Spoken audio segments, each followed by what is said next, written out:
Hello, everybody. Let's play The Legend of Zelda: A Link to the Past Randomized with me, Get Dave. Welcome. I'm going to explain just how the randomizer works, and then we'll move on with the game really quickly, and you'll be able to see the seed I have, so we can run the same run if you want, or you can run a different one, and you can tell me about how it goes in the comment section. Quick background. I am kind of into randomizers, not as much as a lot of people, but I check them out every once in a while. I'm really into the Super Metroid randomizer. I tried out the Link to the Past randomizers about a year and a half or 2 years ago and was kind of bummed out. They weren't quite where I was hoping they would be. But now I can say they're absolutely awesome. They've done a lot of work on it. And so how it works is you got to go to the website, link in the description. Check the description if you want to see it. vt.something. That's how you know you've come to the right place. And then you get a website like this where you have to provide it with, they use like a web patcher to get around giving you a ROM of the game. So you have to provide them with an SFC version of the Japanese 1.0 version of The Legend of Zelda: A Link to the Past. If you're not familiar, I think there's just 1.0 and 1.1. There might be a 1.2. Anyway, versions of the Japanese game, and they have basically different numbers of bugs. They didn't have internet patching back in the day of the Super Nintendo, but they would actually create different versions of the cartridges. Most people never knew until quite recently. Some of them would just have bugs and others wouldn't. So anyway, they use the buggiest version because for some modes, people like to do that. And it makes for more interesting races in some ways. Anyway, you need to track down that, and it has to be the Japanese version. You feed it. It'll ask for a link to it, and you just upload it, and then you're in business. So we're going to go in the open mode. Standard is sort of the starting conditions of the game are kind of normal. Your uncle has a sword and shield. In open, the sword and shield, the sword in particular, it couldn't be anywhere. It is guaranteed that you will be able to find it whenever you need it. But it might take a while. Your goal, so there's just different things built into it. Defeat Ganon is basically the normal game. All dungeons means you have to beat all the dungeons. You don't need to do that to defeat Ganon because you don't need any of the pendants technically. You just need the crystals to unlock Ganon's tower, and the crystals get randomized. So they might be, normally they're all in the dark world. There's 3 pendants in the light world and 7 crystals in the dark world. They could be randomized, so there's 3 crystals in the light world and then only 4 in the dark world, and it's a bit different. So all dungeons means you have to get all those. Master Sword pedestal. Okay, you need 3 pendants to unlock the pedestal that the Master Sword normally sits in, so that's a race to that. And then Triforce Pieces hides, I believe, 30 in random chests throughout the world, because again, all the chest contents are randomized. You can go into crazier versions. The key sanity, where keys are super mixed up, and I think dungeons don't necessarily have the number of keys you would need to beat them, so you need to it's more like a Legend of Zelda, like the NES version puzzle. The problem with that one, I would say, is it basically just turns into a 100% run, so I'm going to recommend this exact version. We'll just play on normal difficulty because I'm not great at this. If you want to watch someone who's good, Google Link to the Past Randomized Andy Lasso, or Christos Owen is another good one. Anyway, there's a huge community, and there's no shortage of races, and they do some cool tournaments and everything. I'm just here to showcase the randomizer. I recommend playing no glitches. Basically, there's a glitch in the game that lets you cross a pit. If you have the Pegasus boots, you can just mash the button and you won't fall, and you can do the Indiana Jones walk across nothingness. So if that's the case, if you allow that, like a glitch like that, they could put a critical item in an impossible to reach place by normal rules. But if you know that trick, you could walk across an empty chasm. Maybe you would normally need the hook shot, and the hook shot is on the other side of the chasm. So they might do something like that. Anyway, the logic, I think, is at its best at no glitches, because there you can sort of detect this thread that's trying to lead you through the game. That's a bit of an overstatement, but by creating a guaranteed path to solve it, it does sort of create, I don't know, you can follow the logic in a trail. And so this sort of becomes a detective work game, and you get the original Zelda experience again, and it's fantastic. And then the last thing is you can do some modifications to the game itself. So fast menu just speeds up how quickly the menu opens, which can be useful. Because if you don't get a sword for a long time, for example, you might be stuck having to menu to the hammer over and over and over and over. Heart beeps can get annoying, so you can decrease the speed of them. I like half. And then they've put this in for fun. These are all racing approved modifications of our boy Link, and some of them look really good. So anyway, the Cerno one looks really good. I'm not sure what game, like she's like a fairy, but she looks really good. The Mario and Luigi ones are really good. Andy, the speedrunner I mentioned, there's like a pug that he always uses. Yeah, there we go. He likes pugs. Christos Owen usually uses Roy. Anyway, I think the Zelda one's really good. It's slightly different than the Zelda one in there. But we are going to go with... Where is he? Where is he?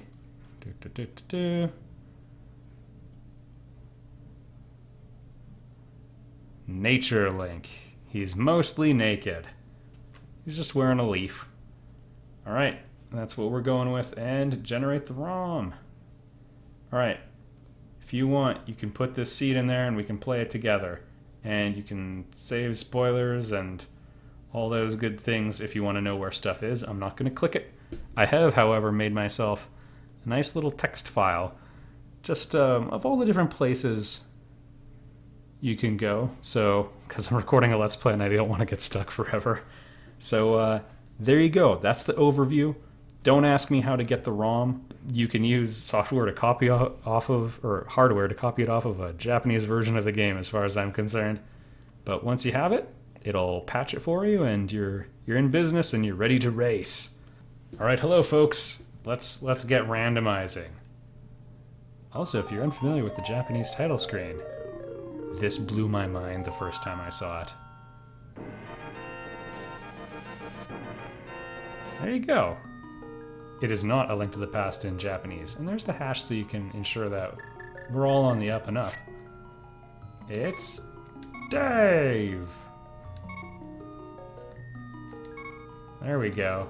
Normally get Dave, but we have 4 characters. Alright, it's open mode, so you get to pick where you start right off the start. We'll go traditional, go Dave's house. Alright, from doing audio tests, I knew what that was going to be after, and it, by the way, pretty useless. There we are. And yeah, you can see, normally it would be raining and the guards would be up, so we just skip past all of that. And by the way, I think that looks pretty funny. Alright, we got old pock-bellied Link.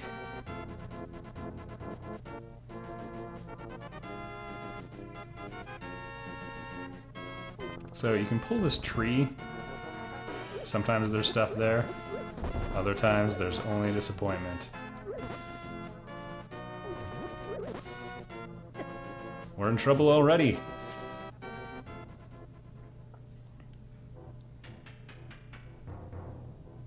So it's pretty unlikely that Uncle's gonna have a sword, but we'll just check. Hey, 20 bucks. Good news. Normally you would drop down there. But we don't have to take the normal route. And this is actually the first time I've played an open seed. Great, more life.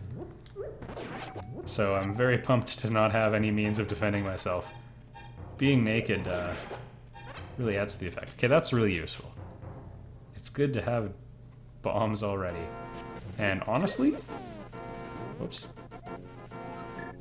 We're gonna save and quit already. Thank you for joining me for this Let's Play, everyone. No, it's a pretty common strategy. We are gonna try Sanctuary, because we get a treasure chest right away. Fantastic. That's not the heart you normally get in the Sanctuary, by the way. The Sanctuary heart is special. It's the only one that refills your hearts all the way. So we know that was just some other random heart. You might think you always get your hearts back. You do if you get 4 pieces of heart, and in most of the other situations, in all of them, you get your hearts back from something else right away. So, you know what? Let's just check out the Lost Woods quickly. This is routing you'll see a lot of racers do, except badly done, which I'm fine with. Okay. Yeah, well, I got your bombs, so who's laughing now? Often they'll peek up into the Lost Woods just to see what's there, as there's a couple treasures we can check out and a couple we can get. So we can jump down here. Normally this is a piece of heart. Now we're talking. Hookshot. That's a progression item. Also, we can somewhat defend ourselves with it. We can also go check out where the mushroom would normally be. And again, if you're trying to learn the... why not? If you're trying to learn the ins and outs of racing, I am not your guy. But if you want to just enjoy the randomizer, welcome.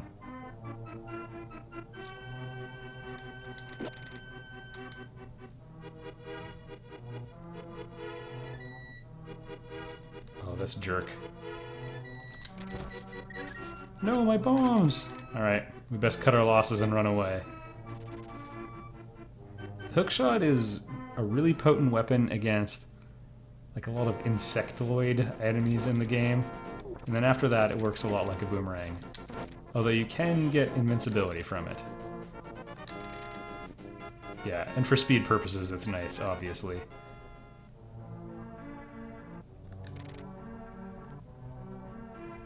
Alright, I forget if there's anything in there. Also, let's check our map. Alright, so pendant at Desert Palace, that's kind of inconvenient. Crystal at Eastern, that's fine. And then the blue pendant is... I mean, hopefully we don't need it. Tower of Hera is a pretty quick dungeon as well. Hi, man. This is Blind's hut. Alright. And we have the potential for greatness here. Kakariko has, like, there's a lot of items you can get if you play your cards right. I don't actually know the quick solution to the puzzle. There we go, a bottle. I think that lets you talk to the sick kid. That money could help us talk to King Zora, because we need 500 rupees for that. We also can talk to the bottle merchant and lose 100 rupees. Get something good in exchange. Alright! Guess we'll be on our way to Zora's domain kind of soon.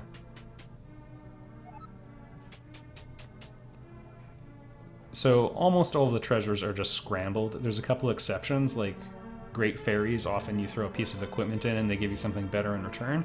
Those are just swapped with treasures now.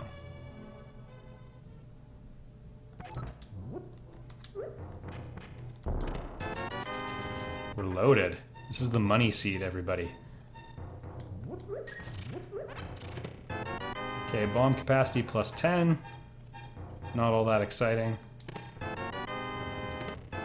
Blue tunic. Alright, we're nice and durable. Okay.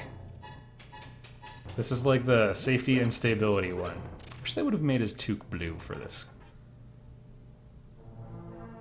One of the things that always bugged me is that the blue and yellow toque and tunic combo works kind of nicely. This isn't essential, but it's a supply of bombs just in case I run out. You can turn one bomb into two, and now it stays bombed forever. Oh yeah? I dare you. I double dare you. Come on.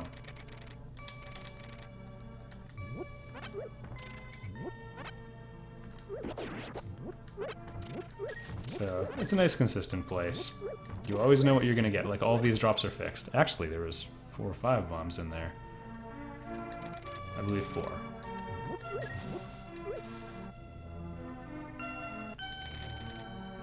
Alright, there's a couple things in Kakariko we can't check out. Whoops, that's not what I want. That's also a way of getting bombs, by the way. And just so you know right now, I'm gonna forget a ton of stuff. So we might have to do multiple passes. Alright, the tavern. Capacity upgrade, that's... I mean, a nice to have, but a non-essential. Hey, sick kid. They also cut out a lot of redundant dialogue. More money I don't need. So normally he would get you the bug catching net. Fun fact about that is, normally to fight... Oh, interesting. Alright, let's go pedestal check.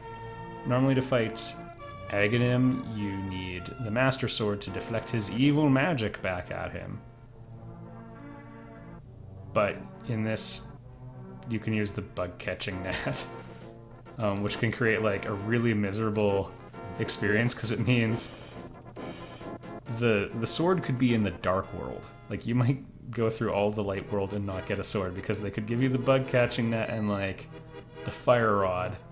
And those are nice items. Well, one of them is. Yeah. You'll be in a tough spot. Or not. Fool. They did retranslate a bunch of stuff. I've got this sword to huck at you if you cause me trouble, man. We might need the magic someday.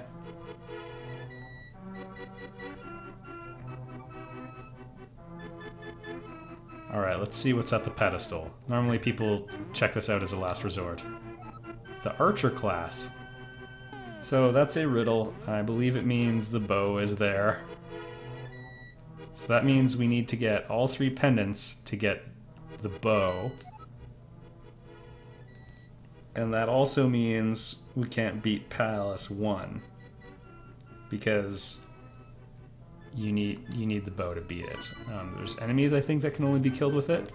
And there's a couple other situations where you have to shoot something like a statue in the eye. Dang it! I remember the first time I encountered that thief, I thought bumping into him, he was dropping his stuff. I was playing with my sister, and it took us quite a while, but we're like, wait, it's a trap! Oh, sure, be that way. What does the sign say? Lost Woods, alright. Fair enough. There we go. Dude, you already have it. Nice. You can bring him a fish and he'll give you a whole bunch of stuff. And he'll eat for a day.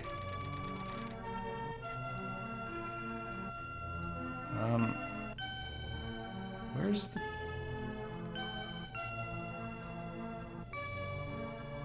I thought there was one other spot I'm missing.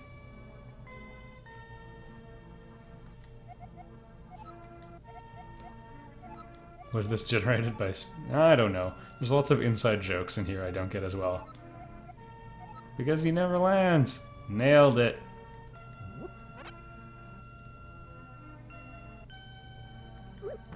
Well, one thing I'll mention. I was about to say with the blue mail at least will be highly survivable. And honestly, if this was all the health we got for the entire game, that would be manageable. Already went in there, but for some reason that's where I thought the chicken hut was. It's the library and the race down south. Just gonna have to explore a little bit. My memory's a little foggy in parts. Yeah, here we go. This is the chicken hut. Which sounds like a delightful restaurant.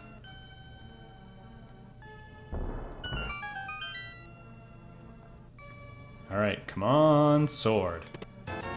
The upgrades in the game are also, like, they made them incremental. So in some of the earlier versions of the randomizer, you would find, like, the level 4 sword, they call it the butter sword, because it's yellow. You'd find, like, the butter sword first, and then you'd find, like, the fighter's sword later, which is, like, totally useless. This way they changed it incrementally. So there's 4 locations that have swords. If you don't have any, then they're all the fighter's sword. If you have the fighter's sword, then it becomes the master sword, so it's always worth exploring. Alright, I could get a bottle with blue magic stuff in it if I had the Pegasus boots and could knock it off there. That's where the Book of Medora normally is. I'm glad I did the pedestal check. That'd be considered... I don't know, there's a lot of more probable places you can check, but I'm not at that level, so I'm just like checking all the locations equally.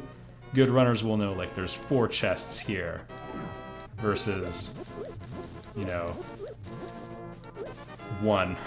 And I just check them as if they were all the same, so. Alright. Just like in the normal version of the game, 11 seconds. Not great, you can do it in 9. Even faster with Pegasus boots. I think you can get 7, but don't quote me on that.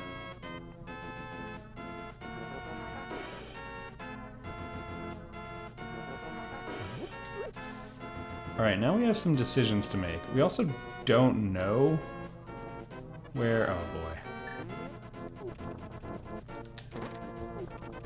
Where things like the Zora's flippers are going to be. We could use flipper glitch. But the logic is designed to have like a specific flow of items, right? Where you go here, that unlocks that, so you can go here and that unlocks that. Now here's the catch. If I did a glitch to try exploring an extra area, that means I'm going off the trail the logic is specifying.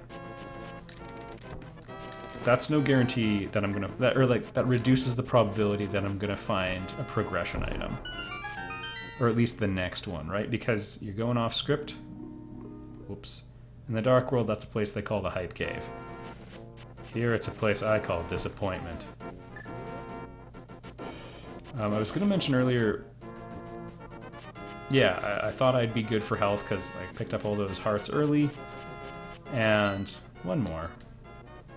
And I got the blue mail, but it's important not to overestimate how much it protects you. The blue mail halves attacks from, whoops, a bunch of stuff. But not others. Like falling off and bomb damage and so on. So, don't get cocky is the moral of the story. Yay, a shield. Now I can do an empty-handed swing. Heh, heh, heh. Okay, we can pull the dam. I just did the wrong solution. Just shaking off the rust, folks. I played one seed until I was pretty sure I could get it. And then fooled around with another one just a little bit, just to experiment with having different characters instead of vanilla Link.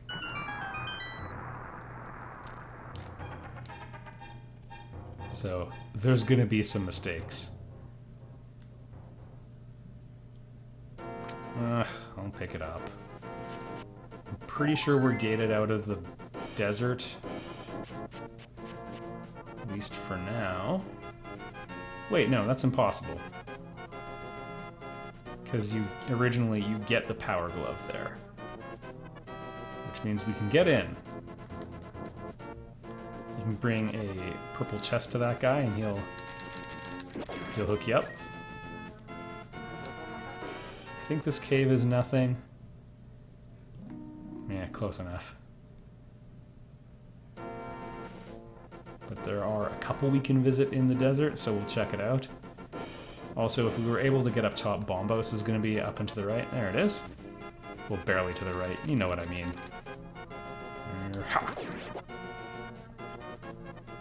We have the Book of Menorah, so we could read it, but you need to be able to go to the Dark World to get up there. So, joke's on us. Hello, sir? Bomb open walls? Yeah, that is why I'm here.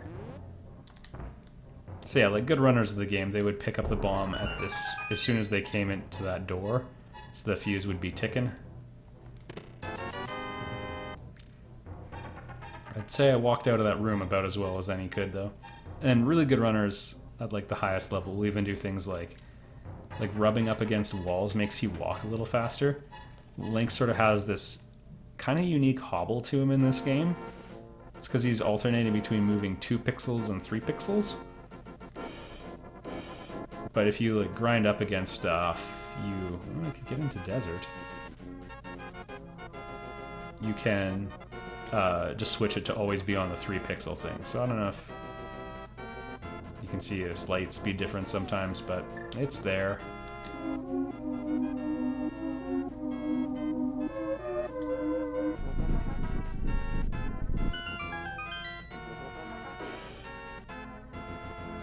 And we're trapped. Alright, let's do this. Normally, you need either the Book of Medora or the Titan's Mitt to access this dungeon.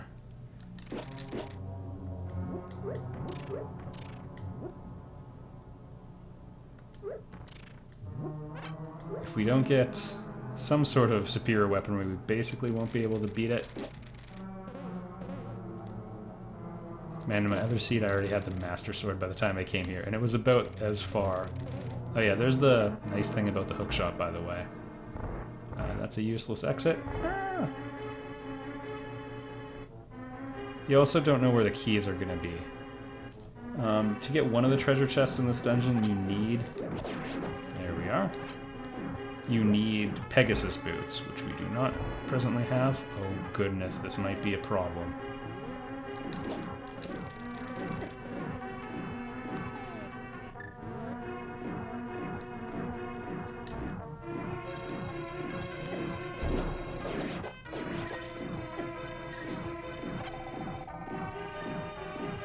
Okay, there's just the one, but we gotta be careful, so I'm just gonna hookshot him first.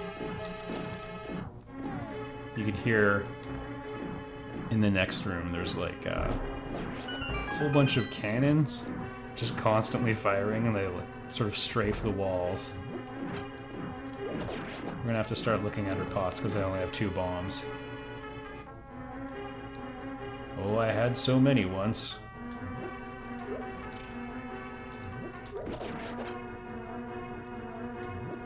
Think I can fight these guys off with these? Yeah, perfect. We do 4 ticks of damage.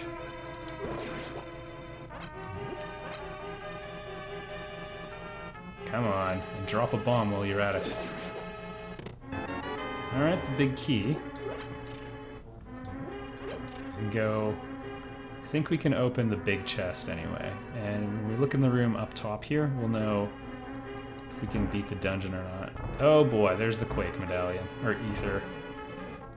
That one's Ether. We might need it to beat the game. In the normal version of the game, Turtle Rock and, oh goodness, are sealed off.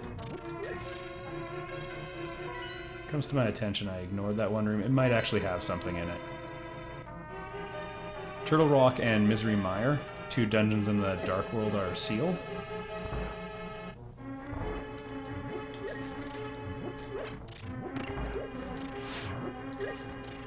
You need the Ether Medallion to freeze the swamp to access Misery Mire, and the Quake Medallion to cause an earthquake to... And it's kind of like a lightning earthquake to make Turtle Rock accessible. A key! It'll work.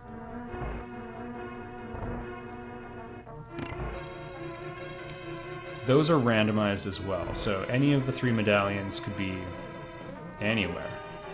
So it's kind of cool to know where one is. I think there's another treasure on the other side of the door. There's a chance it might require... Oh goodness. I think this will work. Yeah. There's a chance it might have to lead to another key. I'm just not familiar enough with the dungeons to know that. And yeah, you're invincible while the chain is going, by the way. The compass. What a letdown.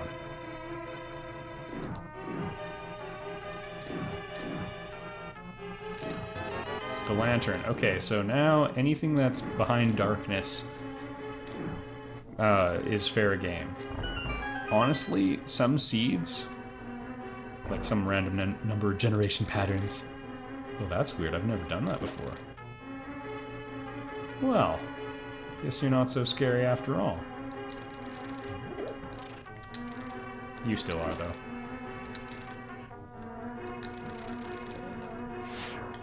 I think that's a dead end on the left. Yeah, we gotta go up. We might be at the limit of what we can explore here. Anyway, some seeds.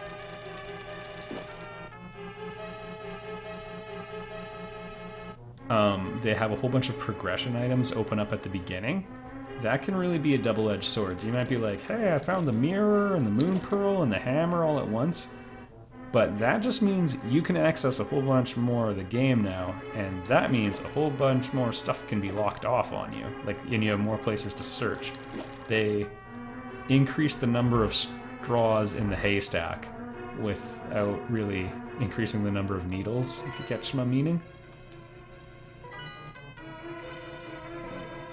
I think I push one of these.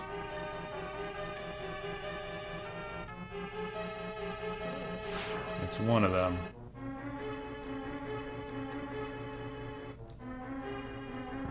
There we go. I knew it wasn't a lighting the torches puzzle. Alright, fine, we'll call it a draw. Could really use a sword.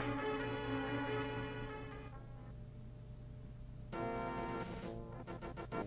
think there's a heart piece down here normally. So like a good runner would just check. To find out if it's worthwhile walking there, because you can probably catch it on along the way somewhere else, but again, we're taking what we can get. And that's the end of our exploration of Desert Palace until we find the Power Glove. So I'm going to end this one here. In the next episode, I'm going to look at my map and think for a long time. We might do Ice Rod, check the Ice Rod Cave, and maybe we'll go flipperless to get the hobo, and maybe we'll go visit King Zora. Who knows? I'll see you there, folks.